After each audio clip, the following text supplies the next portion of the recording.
Hello? Okay, there it goes. Hello, Soul here. How's everybody doing? Welcome to another game development stream. Yeah.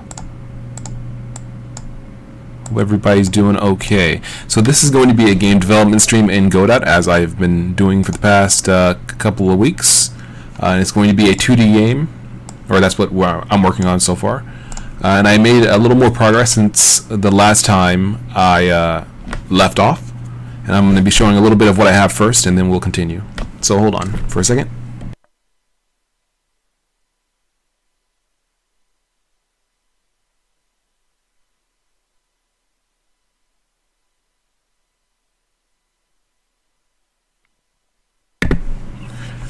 Alrighty, Ozymandias Karzan says hi. Hello, Ozymandias, or Ozymandias. Cynical Sandal says, oh geez. And Tiz Jolie says, hello. So hello everybody. Yeah, how's everything going? Let me see. Here, let's get some music, I suppose.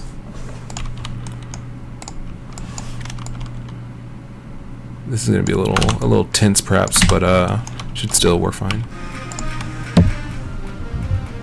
Let's see, is that too loud? It might be okay. Oh, Cynical Sandal says my mic is clipping unlike usual. Okay. Hold on, let me see about that. Thank you for letting me know. Let me just resolve that. Hold on.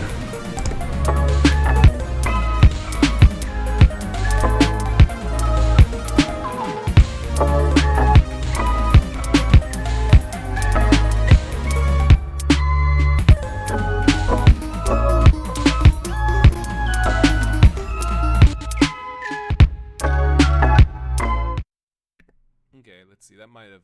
Did that solve it? Is it better? If so, then yeah, let me know, because that might have resolved the issue.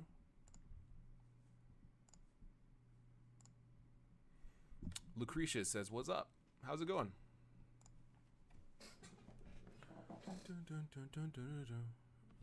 Okay, so I'm going to show what we have here. So this is a 2D adventure game I'm making in Godot. I don't really have any plot or anything so far. I just want it to be kind of interesting, unique, really simple, low resolution pixel sprites, but you know, contained and restrained, so it's not just it's not bad. Okay, Lance Bailey says clipping is gone, just turn it up. Okay, so it's just a little quiet. Let's see here. Okay, I might be able to turn it up over here. Let's see. Let's try that. Okay, that might be a little better. Might be a little better. Might be clipping. I'm not sure. Let me know if it's too loud or too clipping or what. Okay, so this is a little adventure game that I'm working on. The current situation is I added dialogue portraits. You can now press the interact button when something is typing out, and we'll go ahead and it'll go ahead and finish off the message, and then you can continue on to the next dialogue. So as you can see, there's a pot sitting in the middle of the room. It seems kind of like it's mocking me. Stupid pot is getting into my head. So that's just a stupid little message just to kind of test out interactions. You can't spam it. There's a little timer that resets every time you actually interact with something, so you can't like spam it and miss a message by mistake. You kind of have to like wait for a quarter of a second or something like that, just to kind of make sure, you know, just to make sure that the person playing doesn't do anything out of the ordinary. Lucretia says, do labels have automatic wrapping? Let me see, I'm not sure.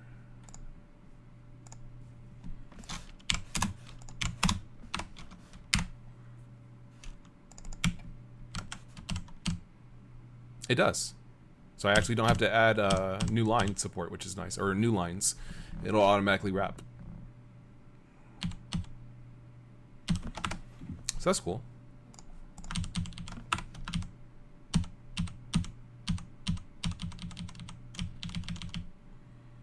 Let's see here. Where did I leave off? Okay. Right, so each message now can have a portrait associated with it. Are you the new interjector? What's your name? EO. That's odd. I'm the observer. Oh, there's a comment there. of course, you already know that already, don't you? So basically, yeah, that's a nice little cool little thing that you can do. And the way I set it up, the message events, I went through the process that somebody mentioned, where basically each event in an event field, which is this thing, it represents like something you can interact with or touch to actually trigger an event. And when you add children to it, that's the events that you want to trigger for the event field. So for example, the pot displays 2 messages. This one that says there's a pot sitting in the middle of the room. It seems kind of like it's mocking me or mocking me. Stupid pot is getting into my head. That those 2 messages, they happen in sequence. And because the message event is a sprite, it is associated with the GUI image, and you can set the region for it. So every message event, you can go ahead and just click on the texture region and actually set the portrait for it there, which is really just easy and convenient. Very nice. I love that. And you can also just click the eye on the message events to view them, and it'll show you the portrait that they would display, which is awesome.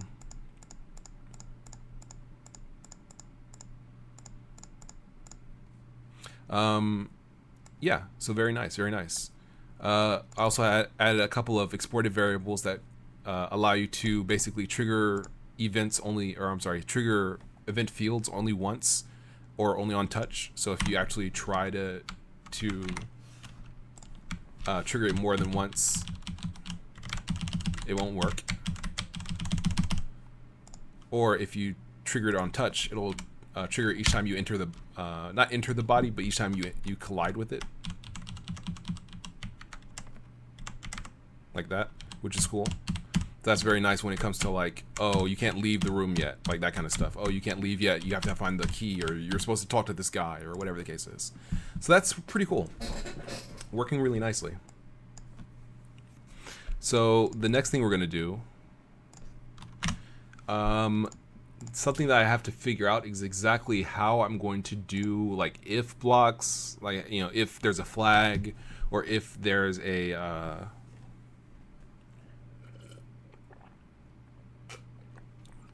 sorry, just drinking some water. If there's a flag, a certain flag, like what to do in that situation, choices, stuff like that. I guess one thing I could do is like have an if event that, like, you can put an event or a series of events inside of an if block. It'll trigger if the condition is true, or if the flag is true, or if the flag has a certain number or something like that. And then it'll continue until maybe a return block and come back. Or just die out like that if that's the end of the sequence. So it's something to think about. I have to kind of determine like how to proceed. I'm not going that far into it yet. I'm just kind of leaving things at the current base level of just you can display messages, which is fine for now. Let's add what we're gonna do today is possibly, or well, yeah, we need to add a little thing, a little icon that like tells you can go on to the next thing when something's happening, where it's like, oh, press the X button or whatever. So we'll do that. We'll do that today. Let's see. Let's go over the GUI. Oh, someone actually mentioned not everyone is used to shortcuts, so it would be nice if I added something to kind of show like which keys I'm pressing and things like that. I haven't done that yet, but that's something that I probably should do. I just haven't done it yet. So thanks for the suggestion, that guy. I'll definitely look into it. That's my plan, at least, is to look into it. Sorry I haven't done it yet. Yeah, so that's the next thing on the list.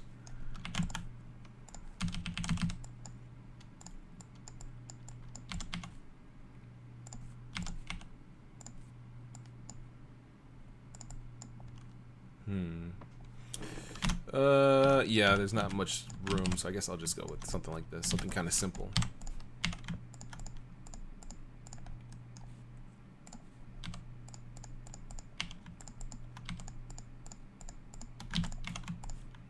This could be a little lighter.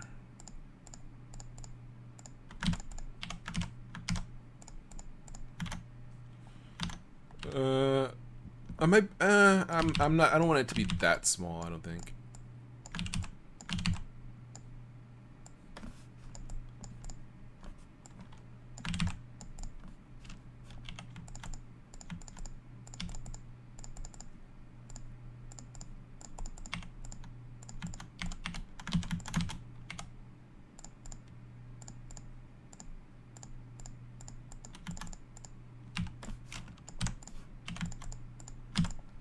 Yeah, that's good. That's fine, I think. It would be, yeah, right there. So okay, that should work. I guess I could actually go like this to make it a little thicker. Yeah, okay.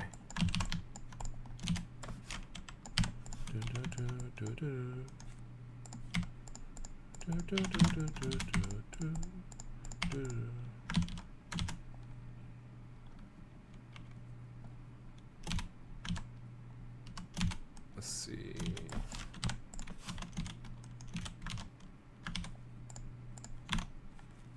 All right, so this should be a, what are we looking for?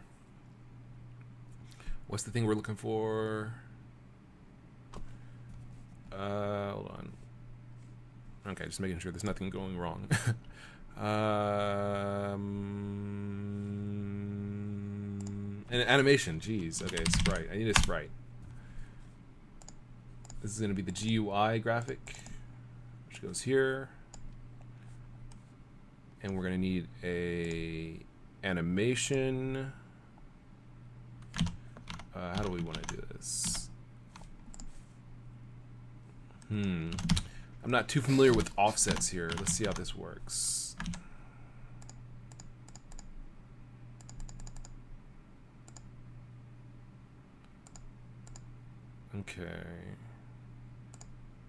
Okay, so I guess we can just do it like this.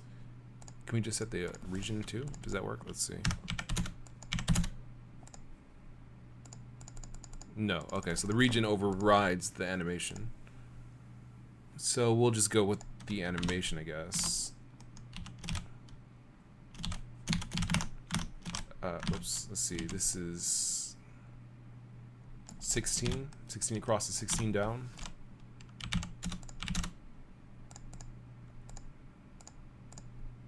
Okay. So now we're gonna have a animation player. I guess, yeah, it can be under the sprite just for convenience. Ozymandias Karzan says, "How does that event system work?" I'll show you. I'll show how it works. Actually, I'll go and look into it. Okay, so we want the sprite.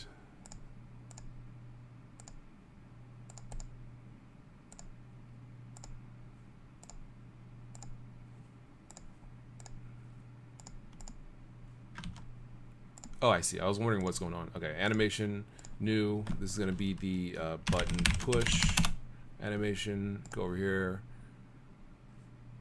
Let's see here. We want, yes. Oh, whoops. Put that there. Put this there. Save. Export. Yes. All right, so 3, 4, 5, yeah. This is supposed to be down there. Okay, save, yes. Export, yes. Okay. All right, so 3 is here. Then we go, yeah.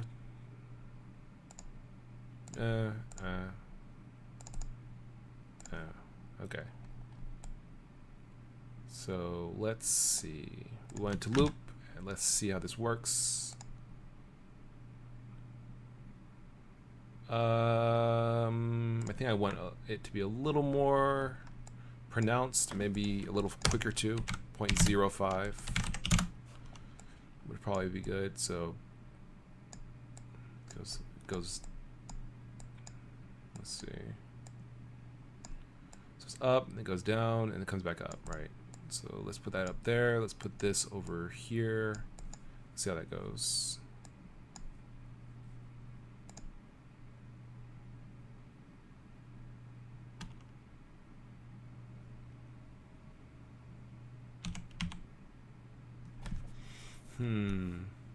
That's pretty good, yeah. All right, so now we can just go ahead and move this sucker to where we want it. We probably want it, let's see, where's the dialogue? It comes all the way over there. Let's put it over there. All right, let's see how that goes.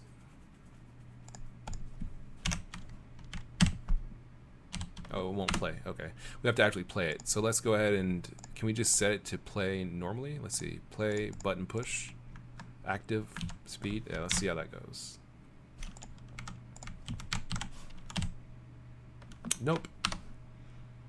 Let's see. Shouldn't it be playing, or does it? Is there not an auto play option?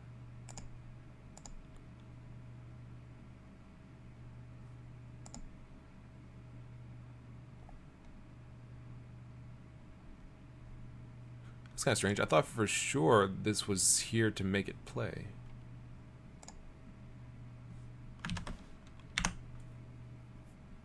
I feel like there should be an autoplay option to make this play all the time, because I don't need it to never not be playing.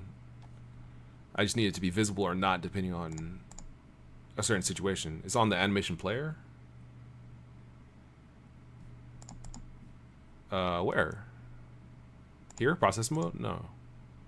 Right of button push. That's a key. That's a key thing. Click on the tag. Click on the tag. What are you guys? Click on the tag. Right of button push.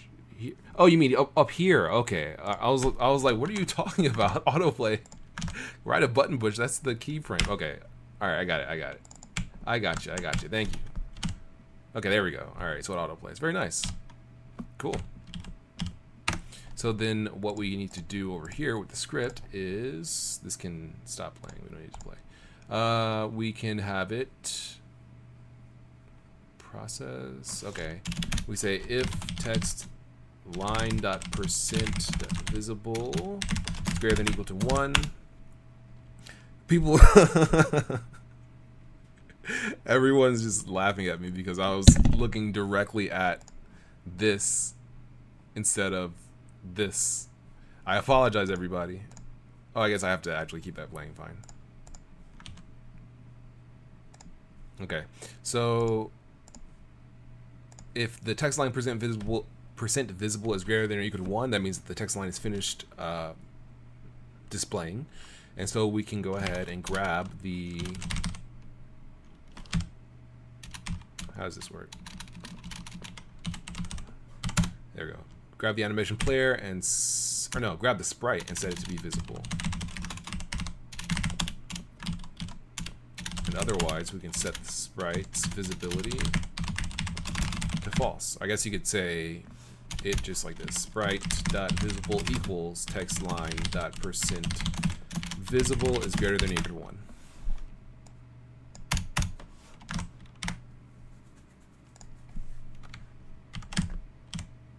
There we go.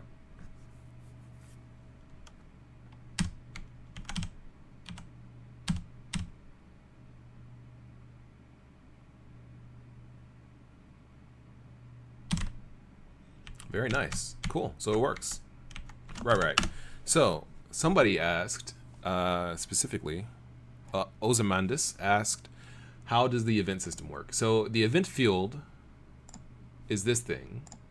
And this is basically something that you place in the universe, place in the game scene to indicate that like something should be talked to, something should happen essentially. Like you press this, you interact with this thing. It's an NPC or it's a item you can talk, like a desk you can check or whatever.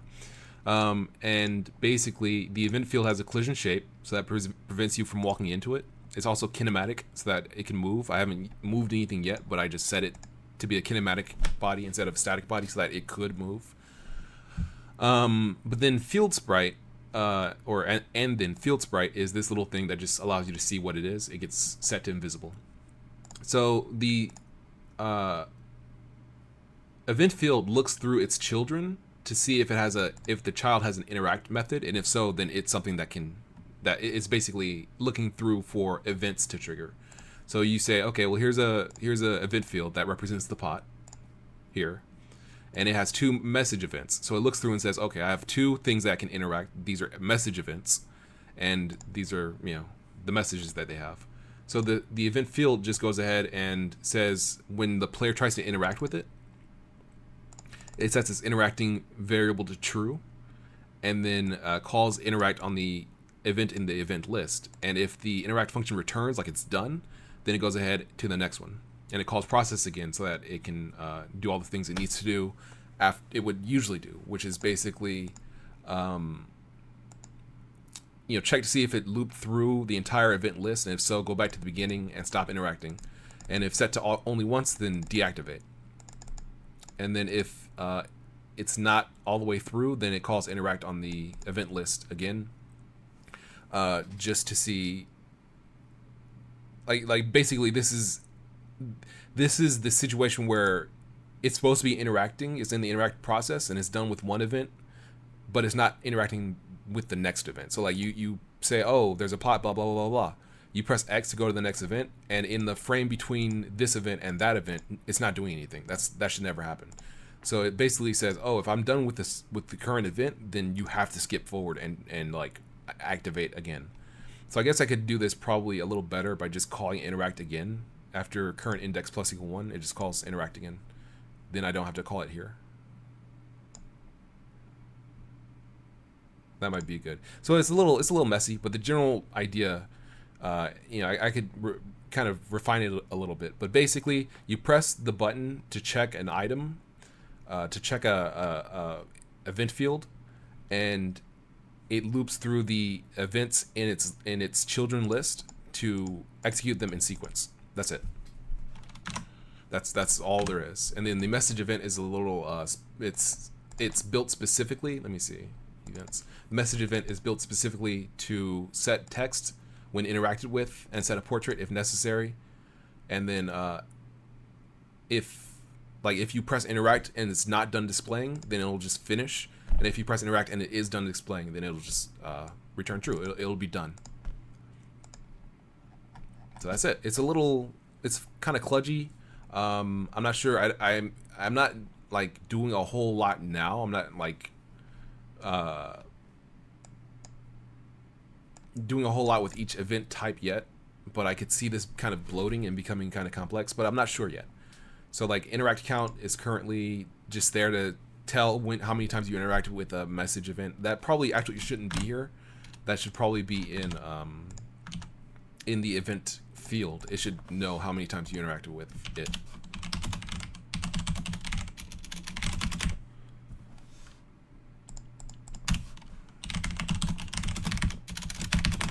So if you say, if the interact count is so many times, then go down this path, and if it's so many times or less or whatever, go down that path. Like that should be something in the event field, not in the message event.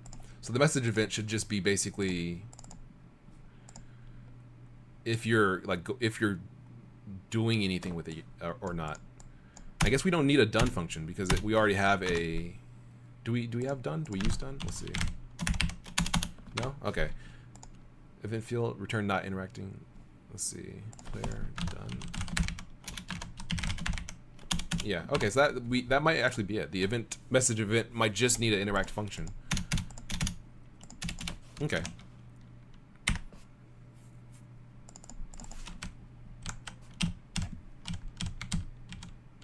Alright, so that still works good. Let me look at chat a little bit. John Hamilton says, hey. Hello, John. How are you feeling? Gabriel Modoc says, hey.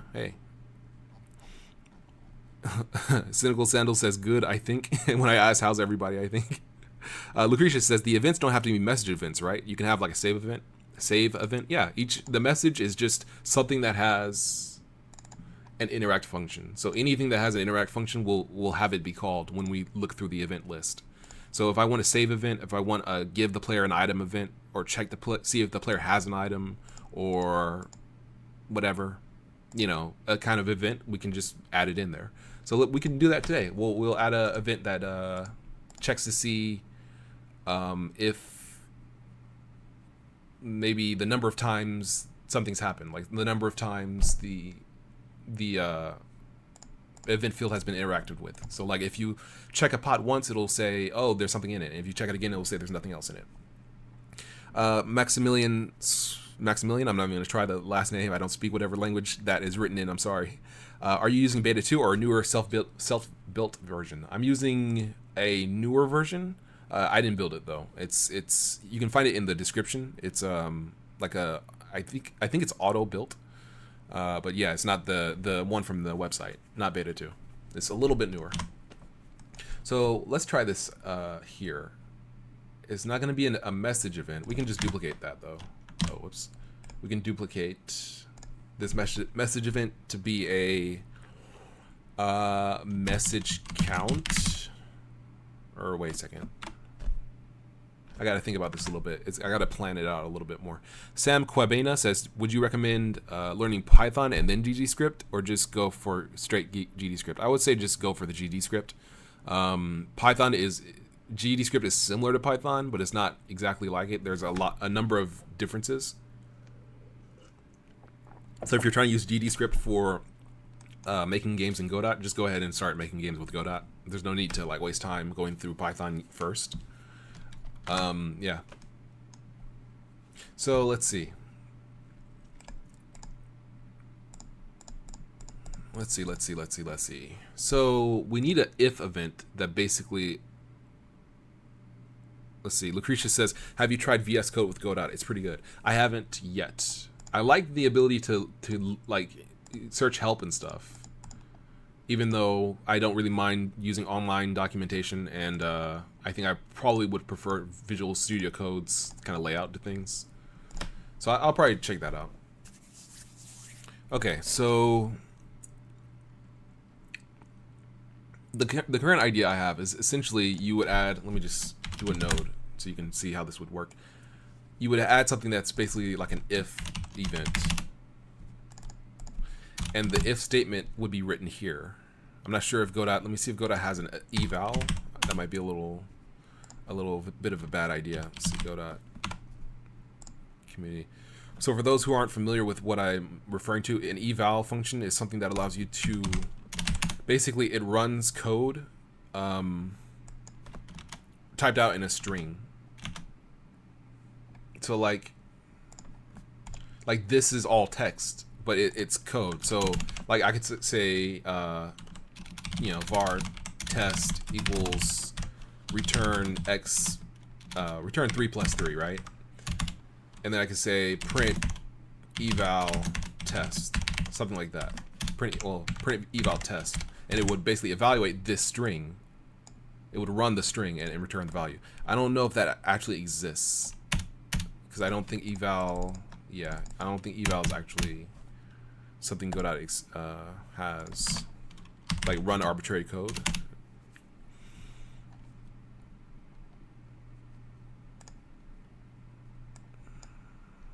Scripting. I'm doing this off screen, by the way. Yeah, I don't see eval run. No, probably doesn't, which is a bit of a shame. Little bit of a shame. Or no, wait.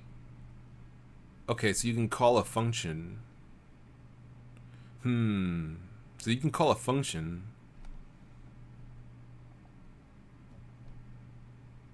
Okay, you can call a function by name or by string. So maybe call my node.call.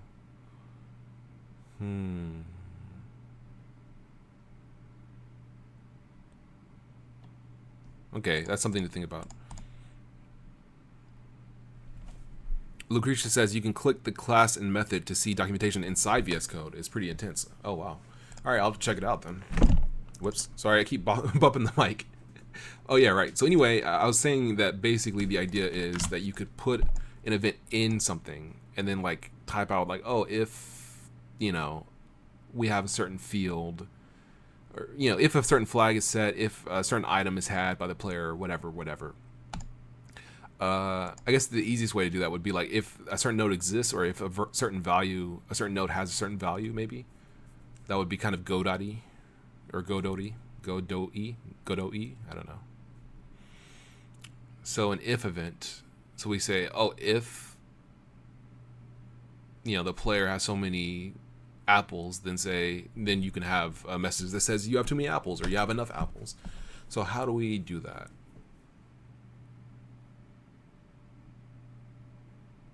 Okay. Let's just start off with duplicating the message event and go from there, because the message event should return true only when it's okay. That's what I kind of got caught up on. I think I got it now. All right, let's go over here. Right. True friend. Okay. Resources. Events. All right. We're gonna just duplicate these here. This is gonna be the if event. I guess if event.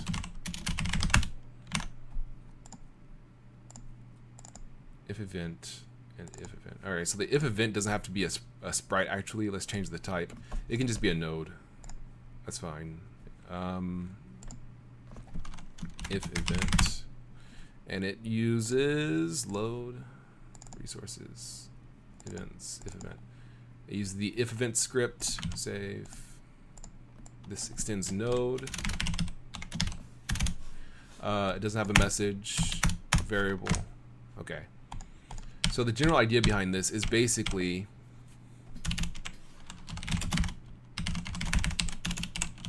this does what the message event does that or I'm sorry, this does what the event field does, that it finds its children that can execute, and that's what executes.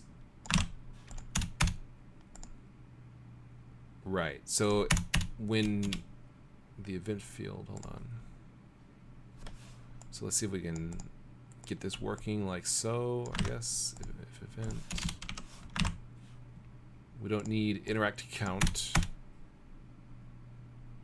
We don't need current. We need current index, right? Oh wait, no. I need to copy this. Okay. We don't need done, I don't think. Okay, so the event field and if event are actually the same. So actually, I don't need a. Oh yeah, I guess I don't need a, because it has an event. Oh yeah, okay. So I don't actually need an if event.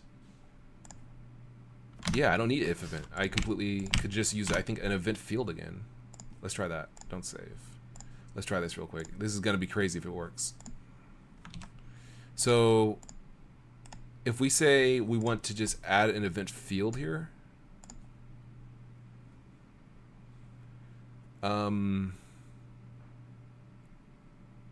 Let's add something to the event fields that controls whether they're there. Maximilian says, wouldn't it be better to make some kind of event class and have the message event, if event, etc. extend from that? I would like to do that, and I did do that, but each class in GDScript can only be a child of a single class. So I want to have message events specifically be the children of a sprite, because then I can go ahead and set the texture region of the sprite here easily like this. But if I do that, I can't have it be the child of I can't have a message event be a child of anything but a sprite. It has to be a direct descendant. So like I can make it so that the message event has I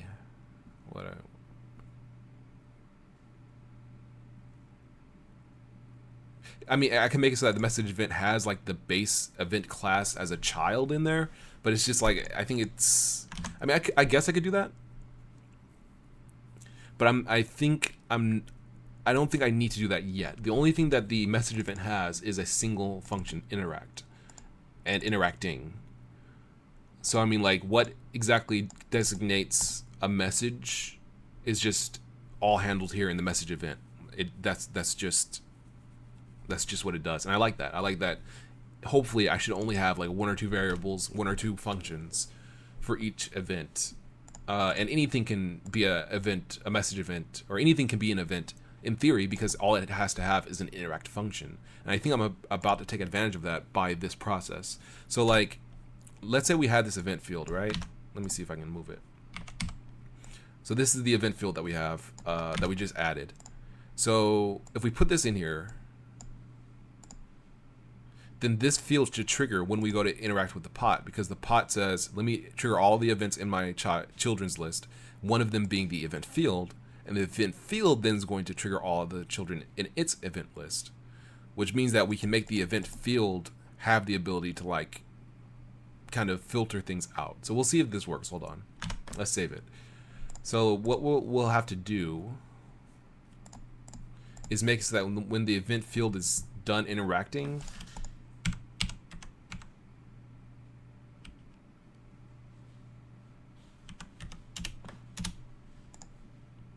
we say if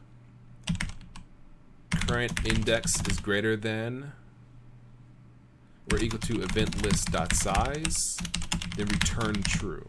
So what this should hopefully do is allow us to use event fields as event fields. So we'll be able to specify under what circumstances an event field should trigger. So we'll have like a little thing here like if, flags, whatever. So we'll see firstly to see if this works. If we can actually trigger the, yeah? Okay, so it does work. It's just not quite right.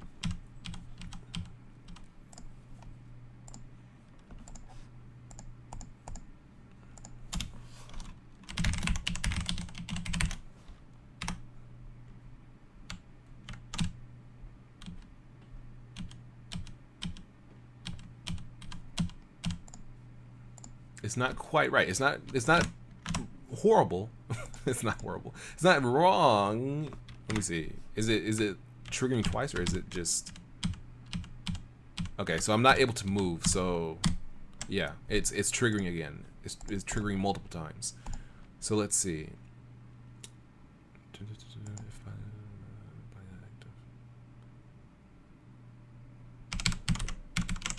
Let's see.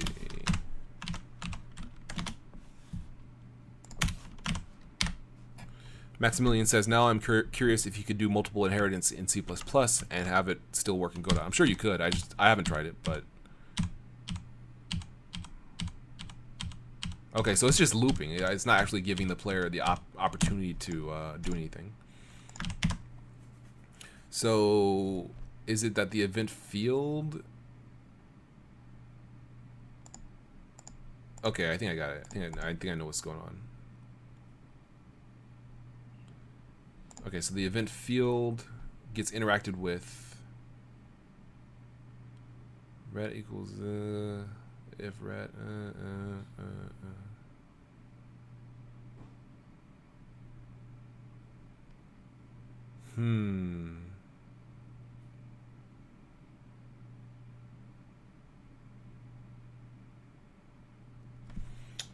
let's see. Else if not event list dot interacting event list dot interact. Let's see. I think I'm on the precipice of this. So what happens when the event field is done?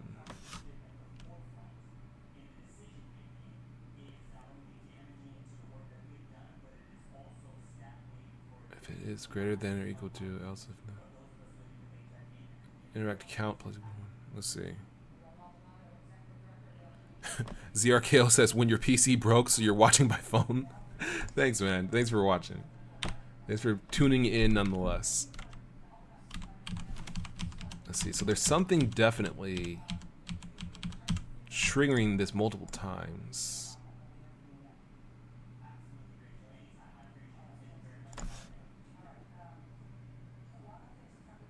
Let's see, is it this? I should probably use like the debug features more. I'm not used to debugging.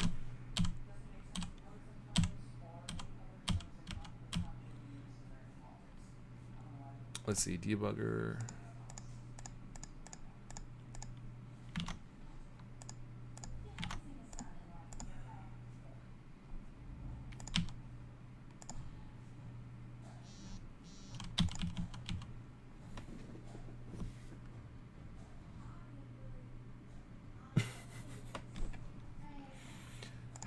Let's see. Maybe I should do stack traces. Yeah, I don't know. Let's see. Walls, pot. Okay, pot, event field. Members, collision. Pulse mode. Okay, no. Script variables. That's weird. I thought that there was a way to see remote, local, remote. I know that there's a way to see like the variables, right? Let's see.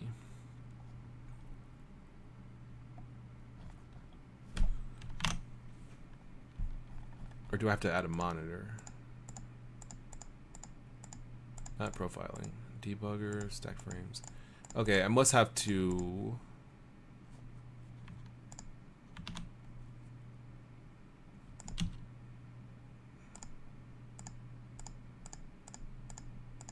Okay, I think I know what's going on. Let me see. I probably have to just add a thing over here. Let's see. We want to check at this point.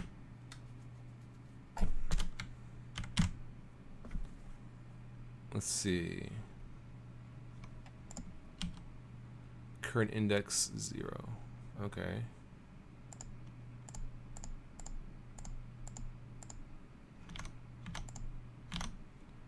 Okay, I see. Alright, so this is pretty useful.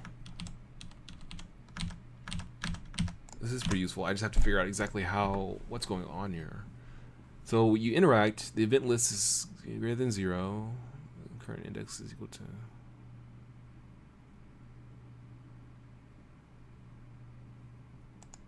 So is the interacting ever false? I guess that's the question.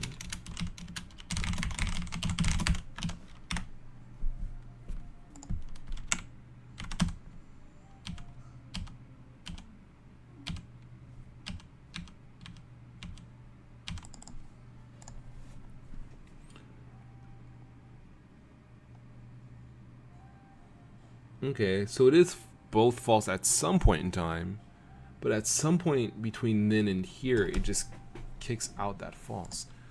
So let's see, it's interacting. Interacting was false if only once active. Else, if not, event list.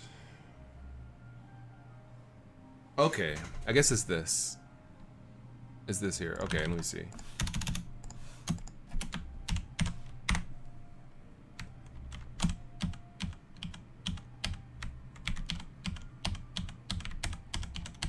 Okay, so that's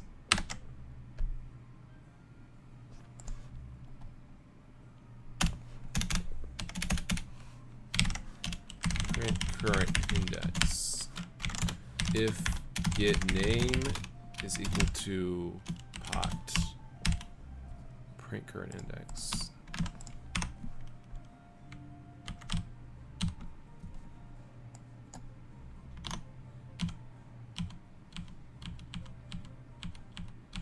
Oh, okay. So the current index never changes, huh? Oh, is it because it never returns? But the event field does return. It returns true.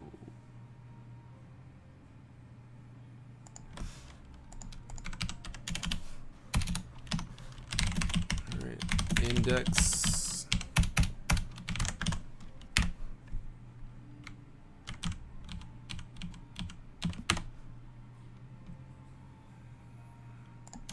Okay, I think I'm getting there. I think I'm almost...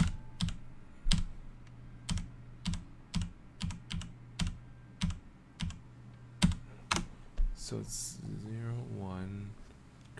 Oh, it's because process. This part runs. And that... Okay, yeah. Alright, that was my mistake. Oops. My mistake. Okay, we're good. We want this, I think. We want this to run.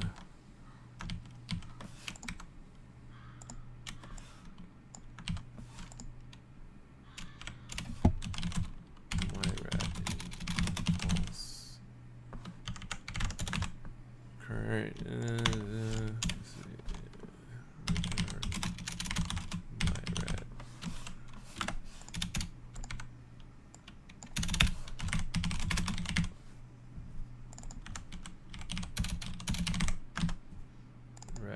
This can be here, then we don't have to use that. Red could be this, red. Okay, let me see if that works. It does. Not quite.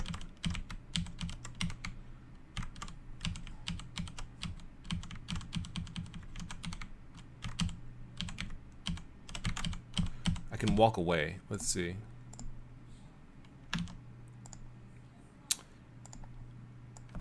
So how is the player if interacting dot done? Okay, so it's done. Interacting is false. Interacting false. Jeremy Clark says, "Howdy, what are you working on?" Sup? I'm working on a game, like an adventure game. And oh, whoops! I duplicated this by mistake. I'm working on I'm working on an adventure game, and trying to do like some dialogue trees kind of stuff, and trying to also make this a little better to understand. I think that probably would be wise. So when you start interacting with it, it sets the interacting to be true, and it really should only set it to be false. Return not interacting. I guess I could just say. Yeah, that's fine. Anything is true. Red equals true. So I guess, yeah, okay, that's fine. So red equals current index applicable 1. Oh, if current index is greater than or equal to event list dot size, then red equals true. Does that work? Yes.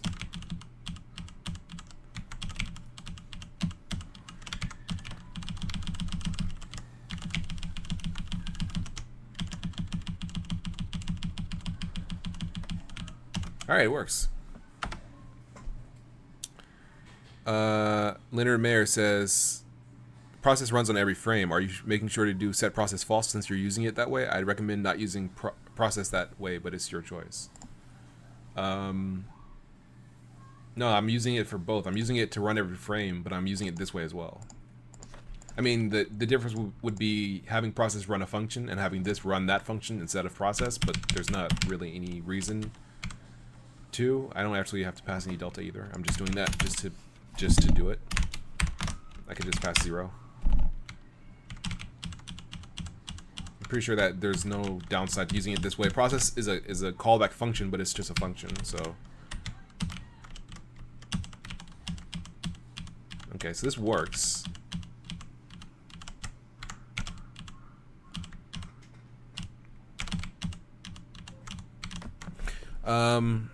Lucretia says, yeah, it could be better to use notifications as good synergy with events. Are you talking about like notifications in Godot? Do they exist already, or are you saying that notifications would just be something good to add in? Let's see.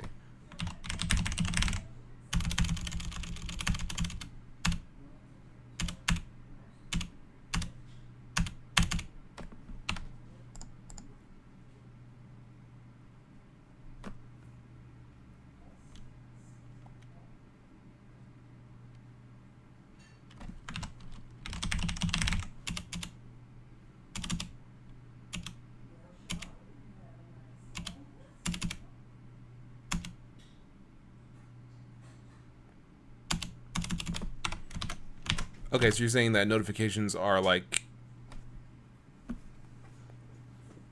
sending a notification to something instead of using the functions directly? I mean, if I have to if I have to access the object directly, then the point seems kind of lost, unless I'm missing something. I have to look up. There's a lot about Godot and GDScript I don't know, of course, as you probably can see. Jeremy Clark says, I'm curious what your dialogue scripts look like. My dialogue scripts are these events, and I type out their messages here.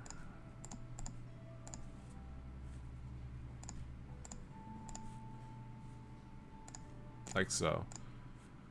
And then also they have portraits associated with them because they're sprites. So I can set them here just by selecting the event, and I can also preview them by clicking on the eyeball icon to show them. Oh, I didn't mean to do that. There we go. Like that. Let's see. Lucretia says, I think it'd be cool to only activate process when you're interacting with something. Use a notification to get if something is in interacting. Turn process to true. Finish event. Turn process false. That probably would be a good idea because I am using a lot of events actually. Or no, event. The message of actually, yeah, message events don't actually need those. Don't have process on, but the event field does. So that probably would be a good idea.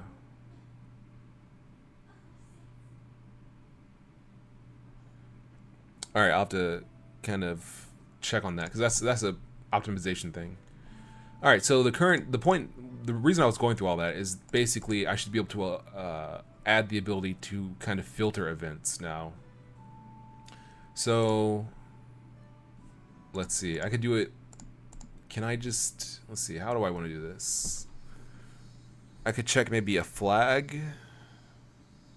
It'd be nice if I could just run just like a if statement here. Let me see.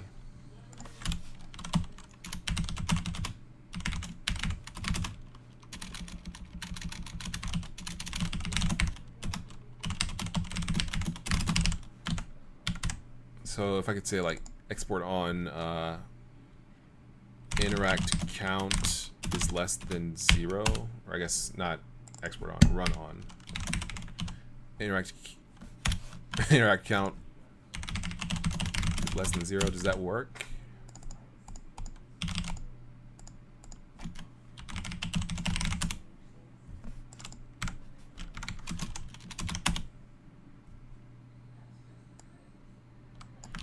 Let's see. I know that won't work because I don't think, well, I mean, I don't know if that'll work. Let me see. So I can call a method from a string, but I can't call,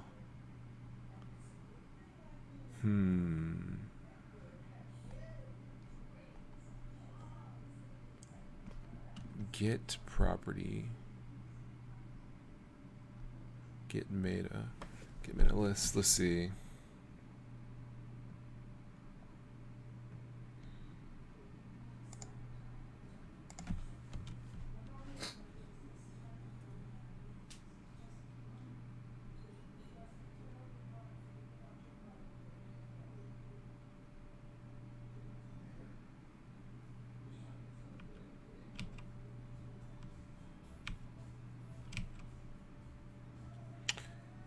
It says set a metadata into the object.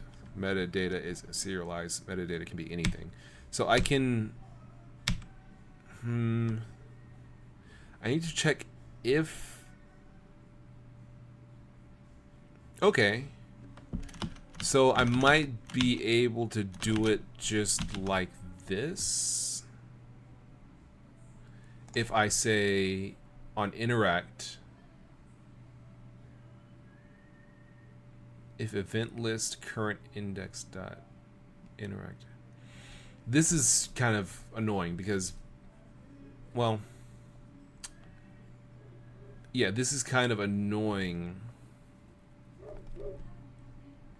because like this could be kind of cut down. I feel like I don't actually need to run process again here. I don't think I have to kind of determine, but the idea that we're gonna check on, that we're gonna, no, I guess I can't do that. I need to basically run this code. I'm trying to see if there's a way to like to run code from a string.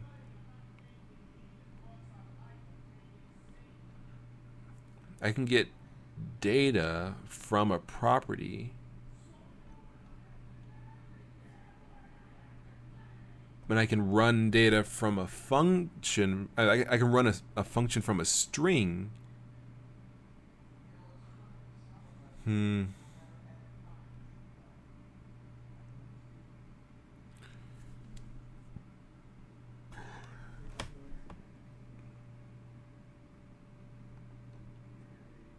Okay, I don't see it. I'm looking and I don't see it. So I'm not sure if I can do this. I'll have to either do it myself and like split the string up into characters. So it's like, okay, you're talking about, interact count, and then less than, and then 0, and do the code and just have a parse function, or there's a way to do it and I don't know how. So I'll have to look it up later. But the point that we were going to do was basically say, okay, this is if, you know, interact count is less than 0, then do this code. And otherwise, we can continue on with the rest of the events. That was the plan. That's not gonna happen now. That was the plan, but that's not really. I don't think I'm gonna be able to do that now, unfortunately. So I'll just comment that out for now.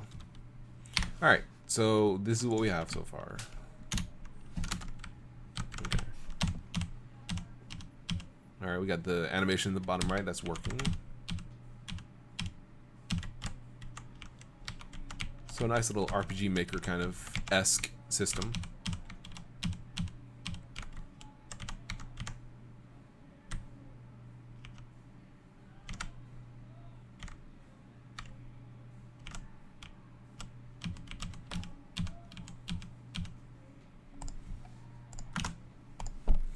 So maybe I'll just make an if field, like, well, but see, that would be too, like, if is so generic. It works with so many different options and possibilities.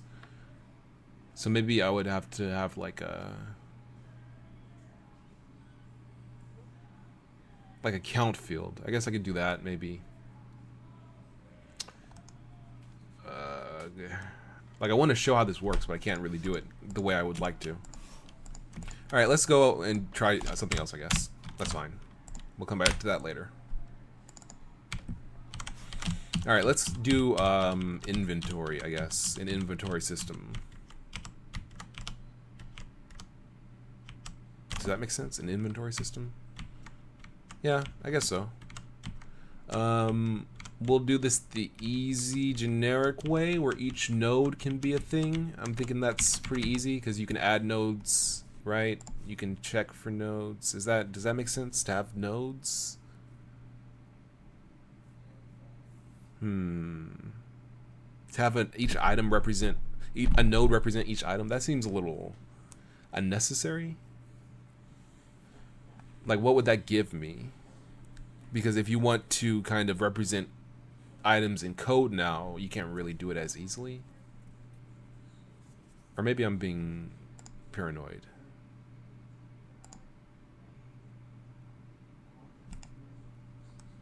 Well, let's see. If we had the player have like an inventory node, it doesn't have to be 2D, it could just be an ordinary node. A node that represents his inventory. Then what could we do? We could add nodes to it to represent items. We could clear it out pretty easily, right? We could...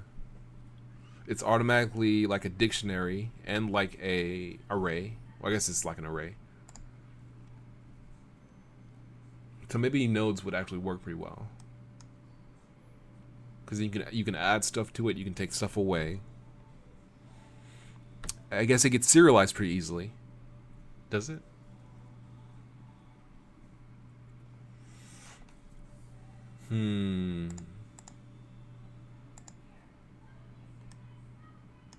Alright, let's try something then.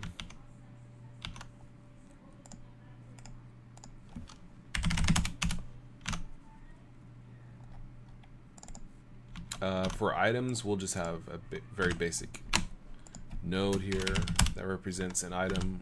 We're gonna say this is, I guess we could put all the items in a single node tree, a single scene, and then just duplicate the one that we're interested in, because they don't have to exist in separate scenes. That's true. I guess I could just leave them out.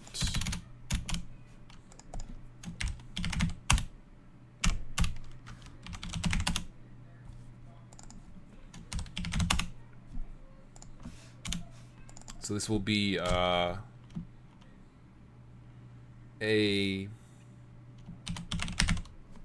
statue. I don't know what you'd call it. A potion. We'll just start off with the classic potion.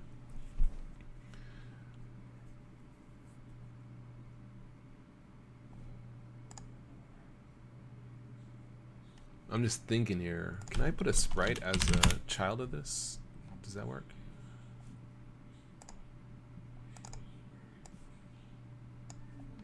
Okay, so it does display. Okay. That actually might be a good idea. El Chip says, hello, am I late? A little. I've been going for about an hour. Leonard Mayer says, packed scene can allow you to save a scene in its current state. Okay, so it might be a good idea to use this approach to things. And if we have the stuff represented by actual, like, nodes, we can add them to the inventory of the player and take them away from the inventory of the player. But they should still exist. Like, their properties should still stay the same. So that might be a good idea. Leonard Mayer says, there are caveats, though, or caveats there. Caveats, though, so read the docs. Okay. Thank you.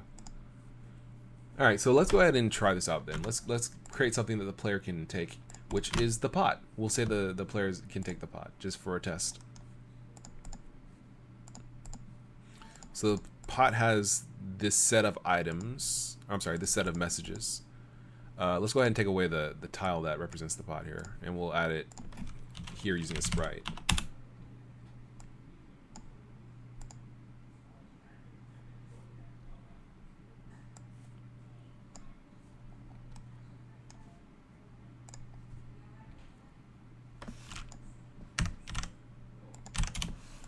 Okay, so this is the new, turn on the region.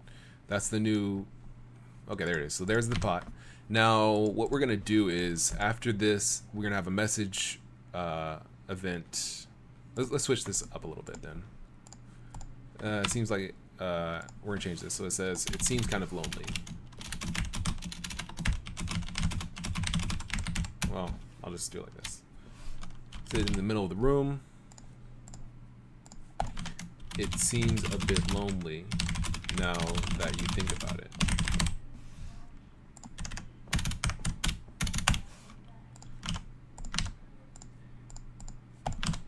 You decide to take it with you.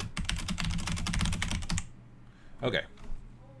So then we're going to have an event that kills. We're going to have an event that kills the event field that it is operating on. So we'll do that. We'll do that here. Message event, duplicate.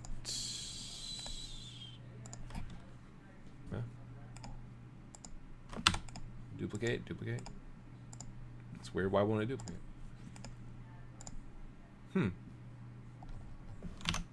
It's weird. Why? Okay. Oh, there it goes. Okay. All right. This is gonna be the kill field event. It didn't actually do it. What the heck? Beta. Did I not click duplicate? What? File or folder already exists. Where? What the heck?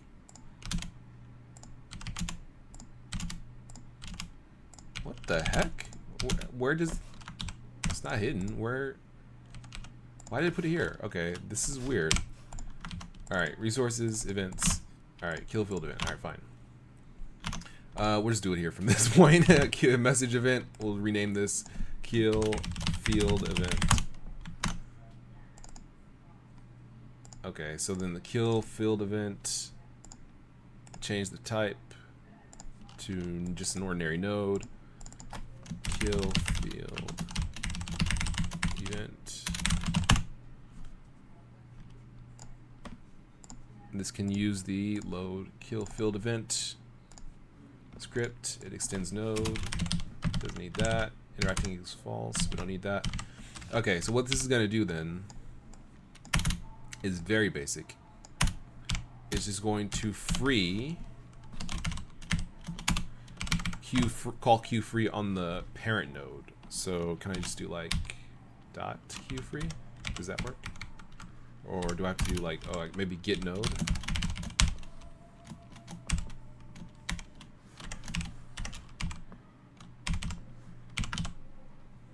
Oops. Okay, so let's see. So that should call, all right, let's see if that works. Let's move that there. So it says the stuff, and then we want to have a kill field event here. All right, let's see how that goes. So this should kill as soon as you interact with it. It didn't work. Okay, so it does work. Okay, it did work. Okay, cool, cool. So if but it crashed because why?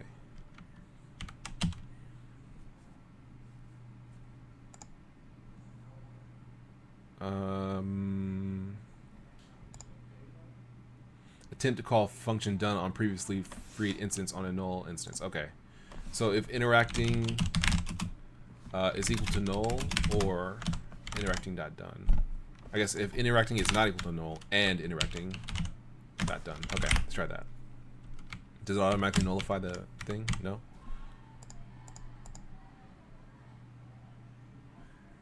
Okay, so it is null. It isn't null. It's just, yeah. The Leonard Mayer says you may be getting an error because the child node is no longer there. Yeah, that's correct.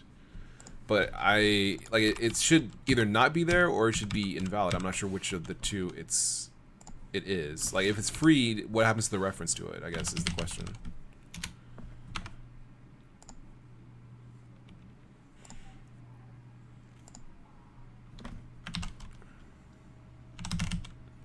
Like if when a node is freed with free or Q free, it will also free all its children. But like what?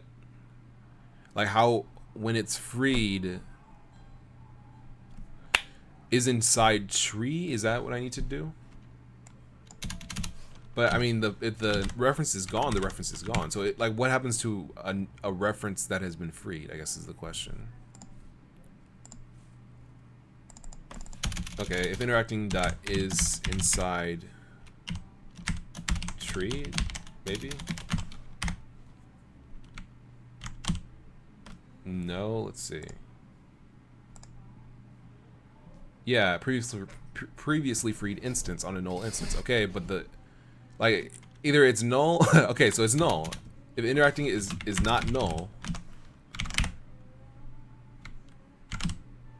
I don't understand. If it's is it a null instance or no? Is my question basically.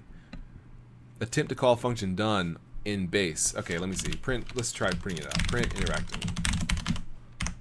Tell me what it is. Deleted object. That's not very useful. That's not very useful.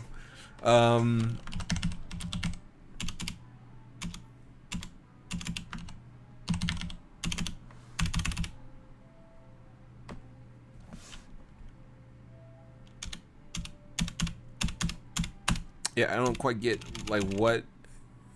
How do you know if it's freed or not?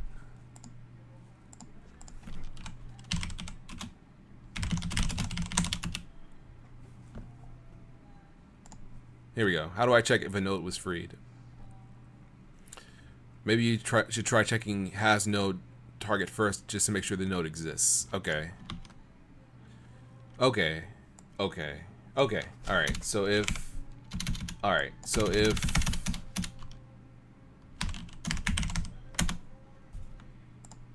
has node returns true if the node that the node path points to exists. Can I get a how do I get the path?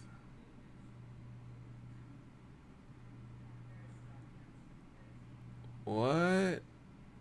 Okay.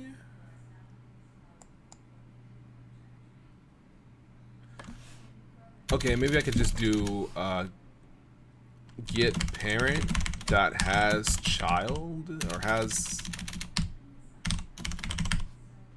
Let me see. Hold on.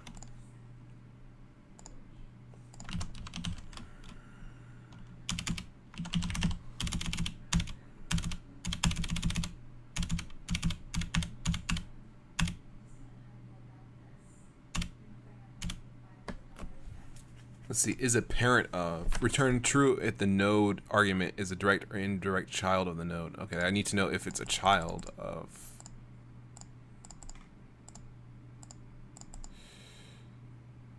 It's not in there. Okay, so I guess I could do like maybe in get children.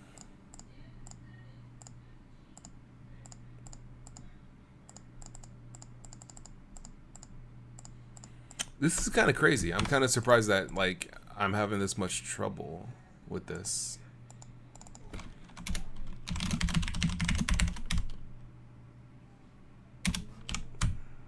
Maybe this interacting in get parent.get children. Does that work?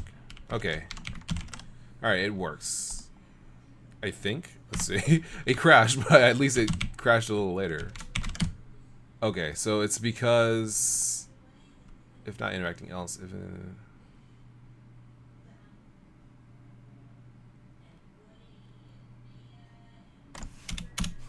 I guess else interacting. No. Oh, I see. Never mind. So if interacting is the thing, if the thing you're interacting with is not in the node tree, or interacting's done, then go ahead and set it to be null. Okay, let's try that.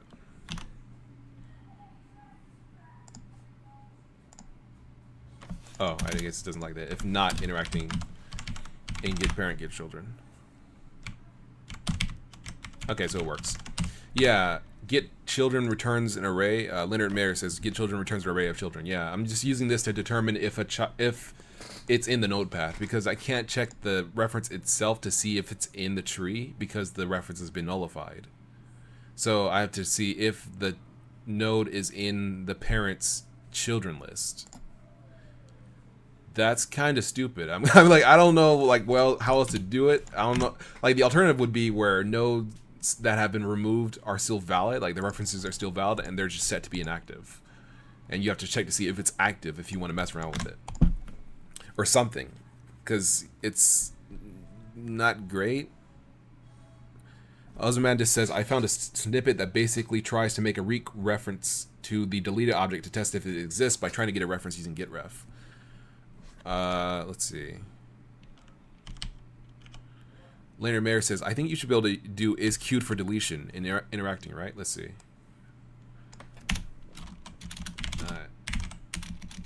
If interacting dot is queued for deletion. I don't know. Yeah, I don't think it works because is queued for deletion. It happens basically once the thing has been deleted already. This no longer is valid. You can't use the reference at all because it's been destroyed.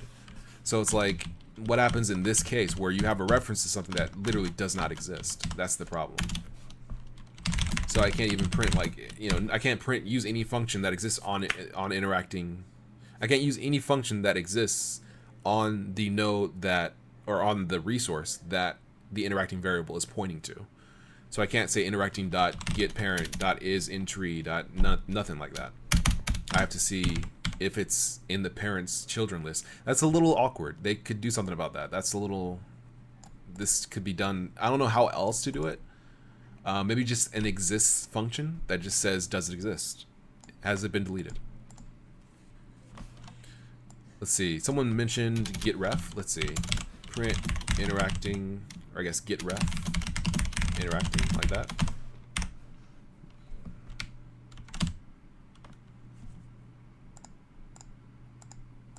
Did I not? Yeah, okay, it doesn't. There's no such function. Let me see. That might be getref reference.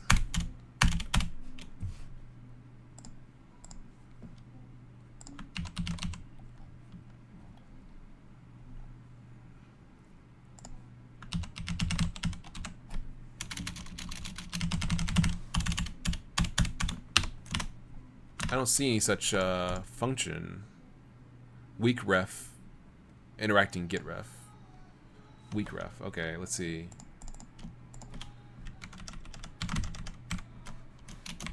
Weak ref interacting dot get ref.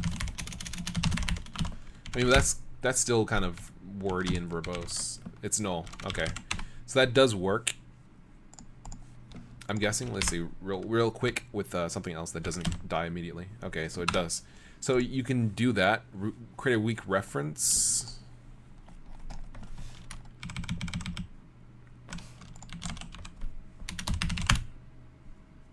Like most of this, like half of this is just me typing off screen trying to find stuff.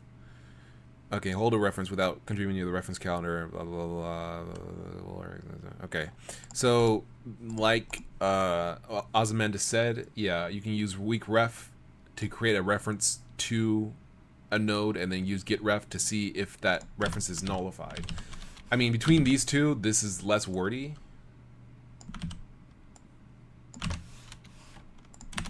But it's still like not really a great solution. Like it's more wordy, it's less wordy, but it's not as clear as this. But neither one are really ideal. I should be able to have a function that just is like if not exists interacting, or if interacting is null or something. I don't know. Like how exactly they do this, I'm not sure. It would be nice. It'd be cool if the variable like automatically nullified if the thing it's pointing to was destroyed, was deleted, is queued for deletion. That they should be able to actually do that maybe by going backwards. Like if interacting is pointing to a node and the node is deleted, then go back and find all the references and set them to null before the next frame. That might be a little heavy. Okay, but that works. That's the point. Okay, so it works. So let's go ahead and go back and actually do this. So we can put this down here and take the pot with us. There's a pot sitting in the middle of the room. It seems a bit lonely now that you think about it. You decided to take it with you. And it crashed. Why did it crash?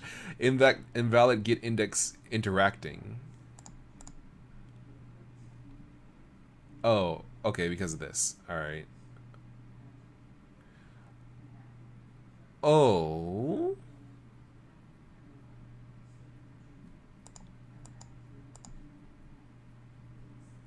Excuse me? I'm not sure I understand. So why did this die exactly? Why did this crash? I'm guessing it's because it's calling interact on the thing that's being interacted with. But kill field event should happen.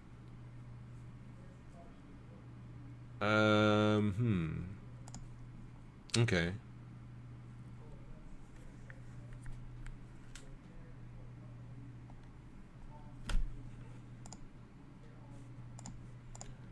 So it calls interacting.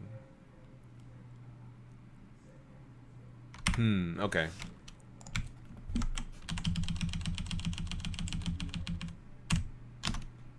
Yeah, it definitely does not like that. Let's see. Invalid get index interacting on base node.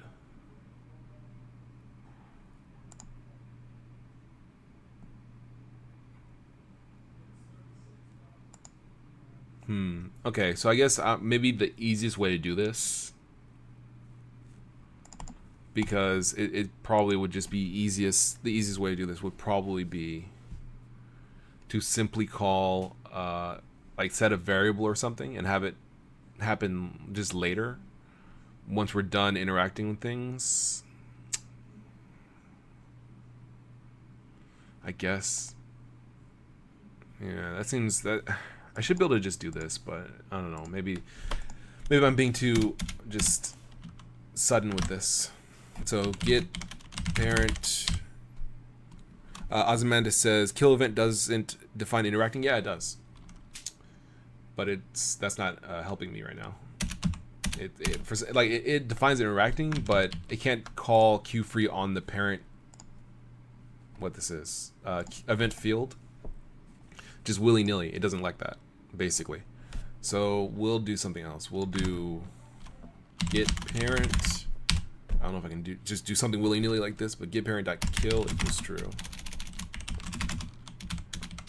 I guess I'm gonna say die, whatever. I'll say die. So event field var die equals false, and then here maybe if die queue free. Let's see how that goes.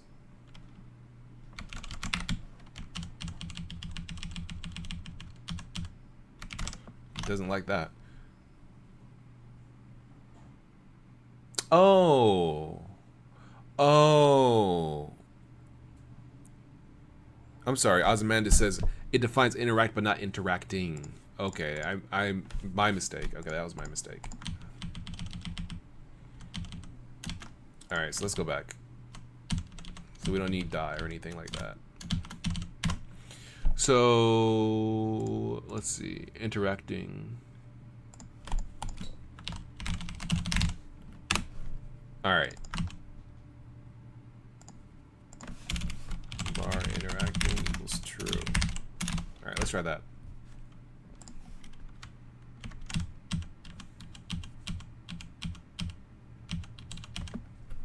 Oh, wait a second. False.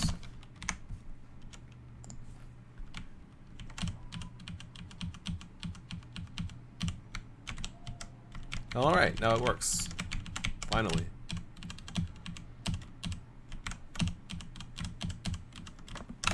Okay, so that actually does work. So it says these three things, and then it kills the field event.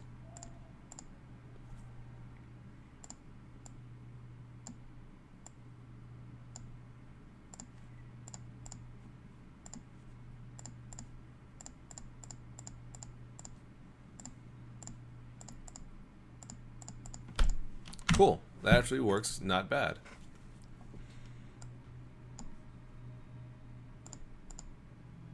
Not horribly.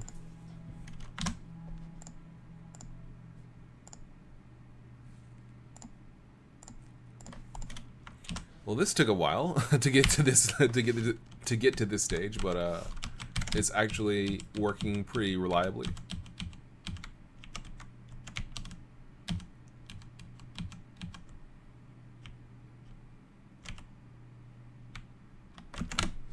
So some sort of inventory system we're gonna need, which we started on that a little bit.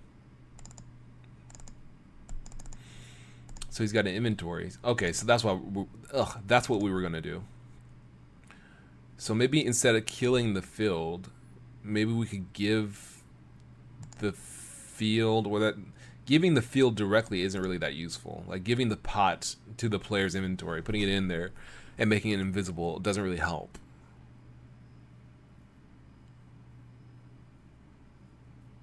So we would just basically have to give him a token, huh? Like a node that just represents the pot. Whoops. Well, in that case, I wonder if there's any real need to actually making it representing the player's inventory with nodes.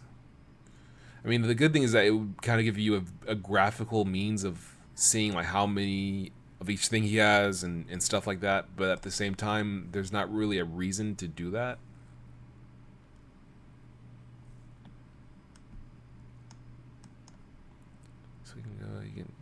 Gets the pot, so the pot disappears. But yeah, that's not really, I don't really need that. I don't really need the pot to disappear.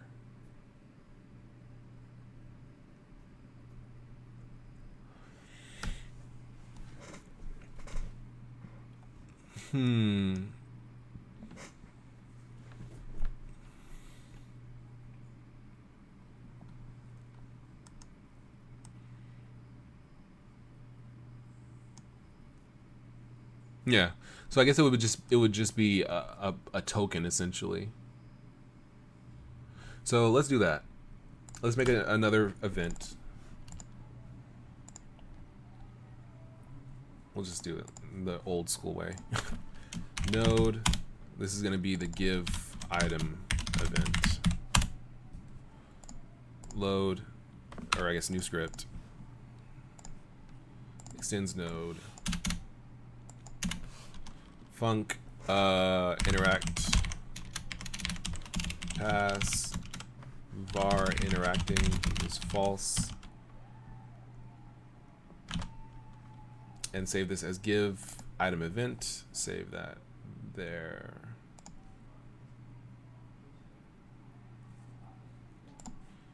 So we're gonna have, let's see.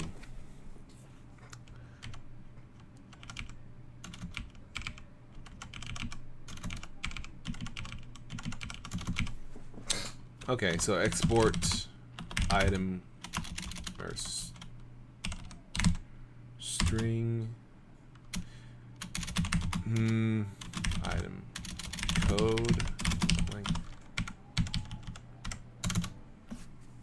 Okay, so we're gonna probably, I guess the easiest way to do this, if we're gonna do it this way, well,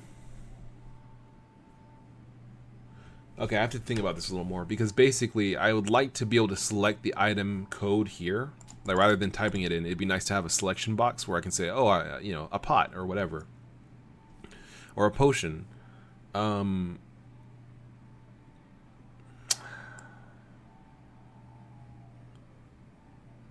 I think I have to think about this a little more.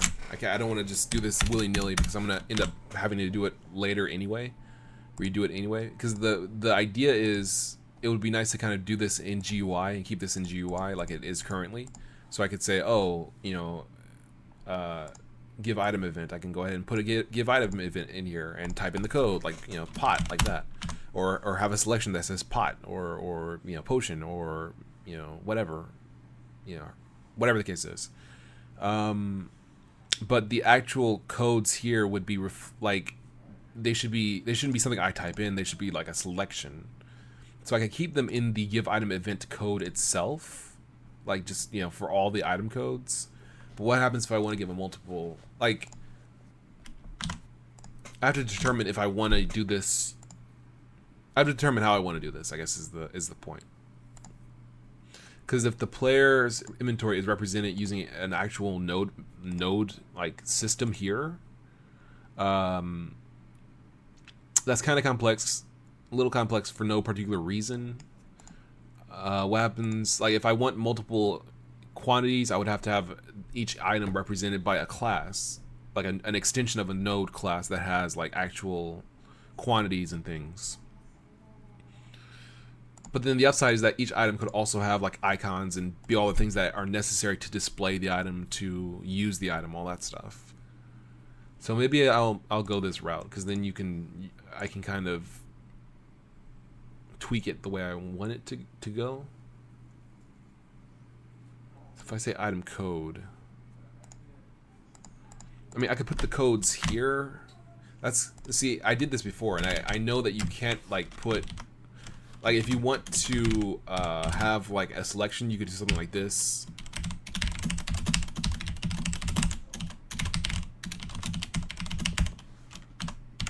But see, the downside is these are stored here. So I can't like add to this, I can't remove from this, it's completely here. So I can't like read in a variable from another file, or even from this file.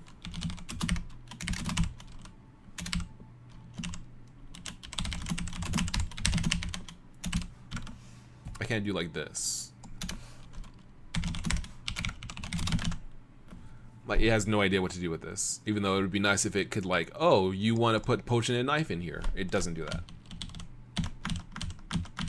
So you can export like this, but the downside is I have to put all my item codes in here. In this file, I have to put it here.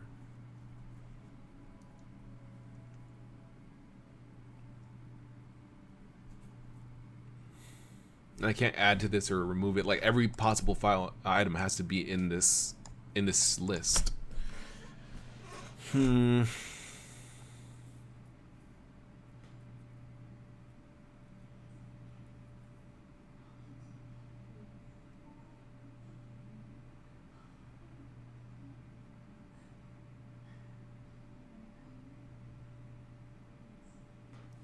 I have to think about it a little bit more. Come up with something that works and makes sense. Maybe there's a node that kind of represents what I'm thinking. I have to think about it a little bit more. Let's get some different music.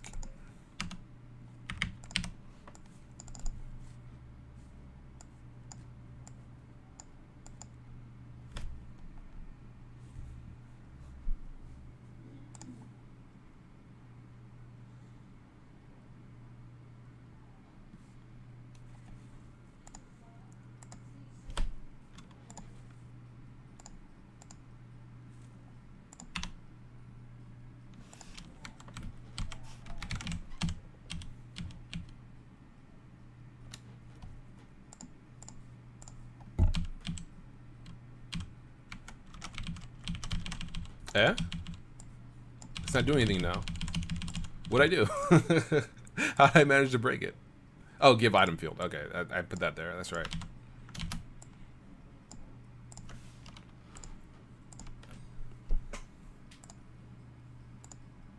Potion knife, bronze sword.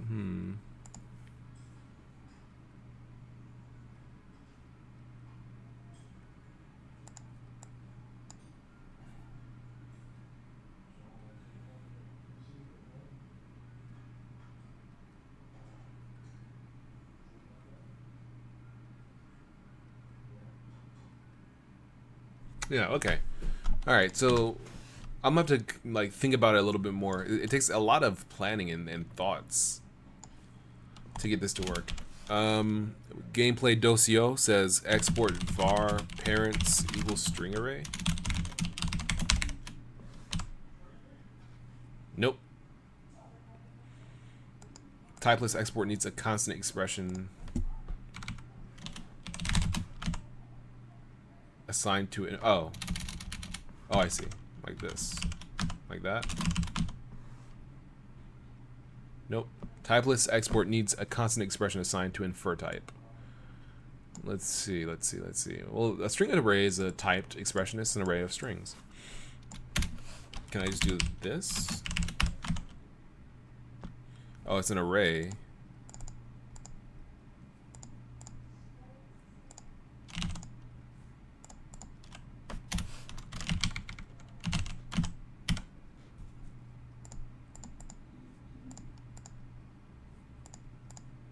Okay, that kind of works. Well, no, because I can't actually select it. That won't work. So I can have arrays, but I can't actually like switch it. Gameplay Docio says I can do it in 2.x. So maybe it's something that changed between 2.x and 3.0.